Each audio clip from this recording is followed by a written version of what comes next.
बिस्मिल्लाहिर्रहमानिर्रहीम। अस्सलाम वालेकुम डियर स्टूडेंट। आज हम डिस्कस करेंगे व्हाट इज़ ऑपरेटिंग सिस्टम और ये हमारे कंप्यूटर के लिए क्यों ज़रूरी है और different functions of operating system को हम डिस्कस करेंगे। तो चलिए सबसे पहले डेफिनेशन देखते हैं।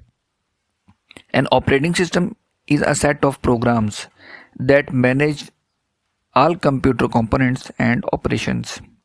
यानी कि हमारे जितने भी कंप्यूटर में प्रोग्राम्स रन हो रहे होते हैं, एप्लीकेशन सॉफ्टवेयर्स चल रहे होते हैं, उनको भी मैनेज करना होता है इसने।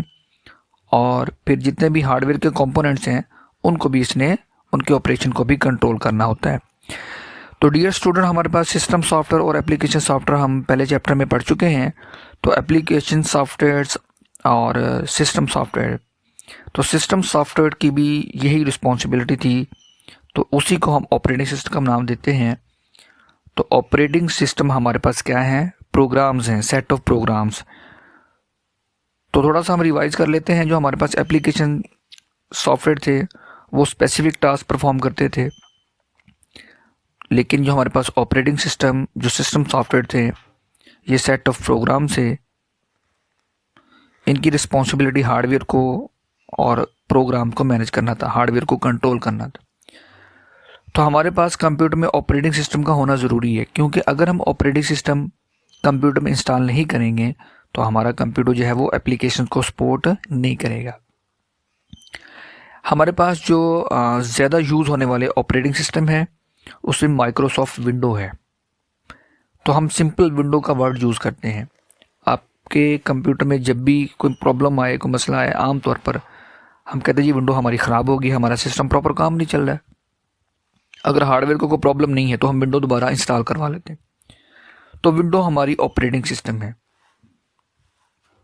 उसके बाद हमारे पास ऑपरेटिंग सिस्टम के अलावा, विंडो के अलावा हमारे पास लिनक्स है, यूनिक्स है और बहुत सारे ऑपरेटिंग सिस्टम है जो हम कंप्यूटर में इंस्टॉल करते हैं।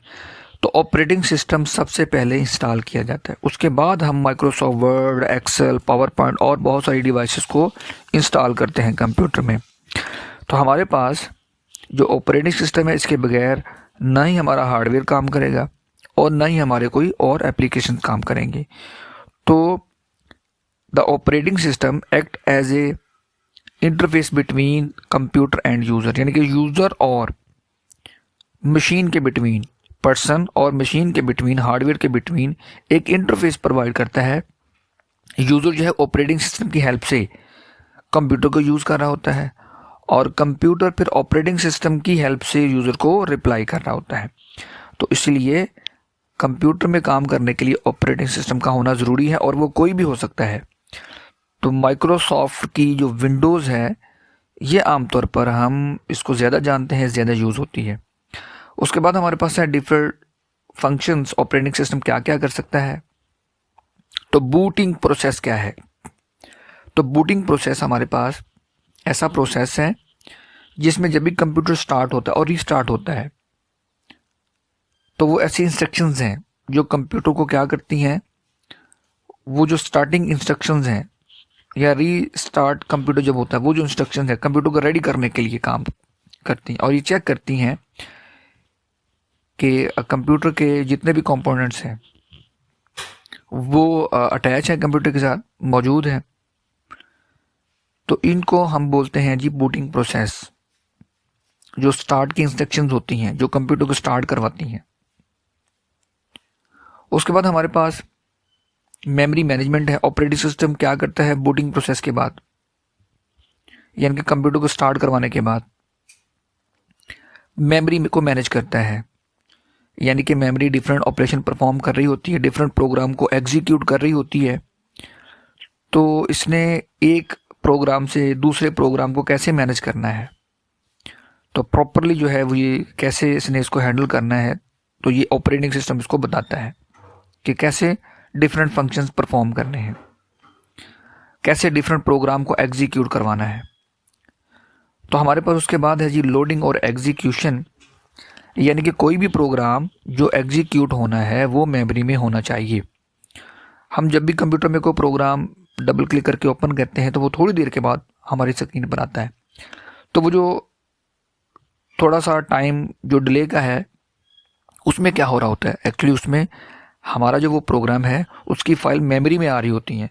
तो मेमोरी में आने के अमल को, मेमोरी में वो जो उसकी फाइल्स हैं वो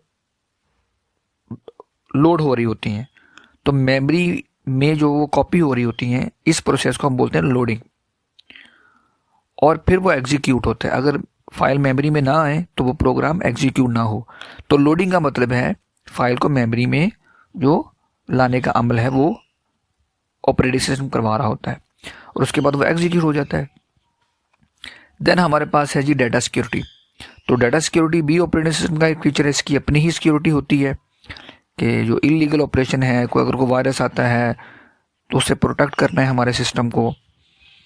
और कुछ मॉडिफिकेशंस हैं, अदर कुछ डिलीशंस हैं, बहुत सारे प्रॉब्लम जो हैं उनको हमारा ऑपरेटिंग सिस्टम सॉल्व कर रहा होता है। उसके बाद है जी डिस्क मैनेजमेंट।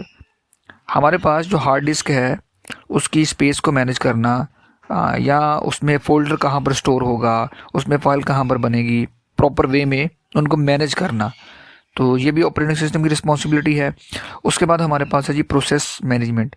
प्रोसेस CPU तमाम जो ऑपरेशन परफॉर्म होता है, अरिथमेटिक या लॉजिक ऑपरेशन जो परफॉर्म हो रहे होते हैं उसको मैनेज कर रहा होता है।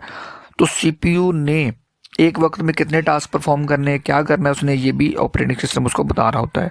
उसके बाद हमारे पास है जी डिवाइस कंट्रोलिंग। जो भी हम इंटरनल एक्सटर्नल डिवाइसेस को अटैच कर रहे होते हैं कंप्यूटर के साथ, उसको भी ऑपरेटिंग सिस्टम मैनेज कर रहा होता है। फिर इसके बाद हमारे पास है जी प्रिंटिंग कंट्रोलिंग। जो भी हमने अगर प्रिंटर इंस्टॉल है, को कमांड देनी है प्रिंटर को, तो वो भी ऑपरेटिंग सिस्टम ने हमें मैनेज करके बताना है। यानी कि बहुत सारे प्रिंट एक ही वक्त में जो एक क्यू में लग जाते हैं, उनको 1 बाय 1 जो है वो हार्ड कॉपी कैसे प्रोड्यूस करनी है, ये भी इसकी रिस्पॉन्सिबिलिटी है। उसके बाद हमारे पास है जी इंटरफेस हमें प्रोवाइड करता है, यानी कि ग्राफिकली यूज़र इंटरफेस और command line interface. Operating system दो तरह के होते हैं, ग्राफिकली जिनकी इमेज नज़र आ रही होती हैं, और कमांड लाइन का मतलब है कि हमारे सिस्टम में ग्राफिकली रिप्रेजेंटेशन नहीं होती, हम कमांड टाइप करके ऑपरेटिंग सिस्टम को यूज़ कर रहे होते हैं। तो इंटरफेस हमें जो प्रोवाइड करता है, यूज़र कैसे कंप्यूटर के साथ काम करे, किस इन्वायरमेंट में मशीन को यूज़ करे, तो वो जो इंटरफेस प्रोवाइड करता है वो ऑपरेटिंग सिस्टम हमें प्रोवाइड करता है। तो डियर स्टूडेंट, ये था आज का हमारा टॉपिक। अगर फिर भी कोई प्रॉब्लम हो, किसी भी किस्म का कोई क्वेश्चन हो, तो टॉपिक को पढ़िएगा, चैप्टर को रीड आउट कीजिएगा। तो किसी भी किस्म का क्वेश्चन हो तो प्लीज़ आप मुझे ईमेल कीजिएगा, मैसेज कीजिएगा जी। अल्लाह हाफिज़।